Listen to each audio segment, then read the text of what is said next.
आगाज करेंगे। रमजानुल मुबारक में इफ्तार के बाद शहर भर में चाय की होटलों पर बड़ी तादाद में लोग जमा होते हैं। लोग खुश मिजाजी के साथ दोस्तों और खानदान के हमरा चाय का लुत्फ उठाते हैं। बशारत वफा की रिपोर्ट देखेंगे। रमजानुल मुबारक के मुक़द्दस महीने में शहर कराची के चाय के मुख्तलिफ होटलों पर लोग चाय पीने के लिए लोगों की रौनकें बढ़ जाती हैं। आइए यहाँ के लोगों से मिल के जानते हैं।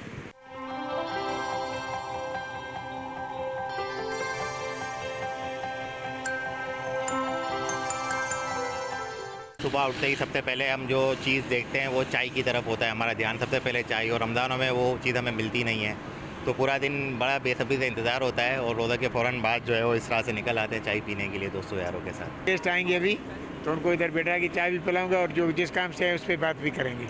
आ जाते हैं बाहर, थोड़ी गैदरिंग हो जाती है और चाय भी पी लेते हैं। चाय का तो आपको पता है रोज़े के बाद तो लाजमी होती है। मैं राउंड पे निकला हुआ था दोस्त के साथ, तो बस चाय पीने अब वेट कर रहा हूँ उसका। रोज़ा खोलने के बाद तो इंसान को चाहिए होती है चाय। चाय के बिना तो हम कराची वालों को तो ऐसा दिमाग ही नहीं चलता, और अगर कराची वाले दिन में 4-5 दफ़ा चाय ना पिए तो दिन भी नहीं गुजरता। सारा दिन को इंतज़ार रहता है चाय का कि चाय पीने के बाद जो है ना हमें रोज़ा के भी पता चलता है कि रोज़ा हमने खोला है। इफ्तारी के बाद चाय की ज़रूरत यूँ होती है ना कि पूरे दिन का बंदा थका हुआ होता है, स्ट्रगल कर रहा होता है, और उसके बाद रोज़ा खोलता है तो सर में एकदम बिल्कुल सर दर्द हो रहा होता है। आज बेगम ने चाय बनाई नहीं थी इसलिए बाहर आ गए।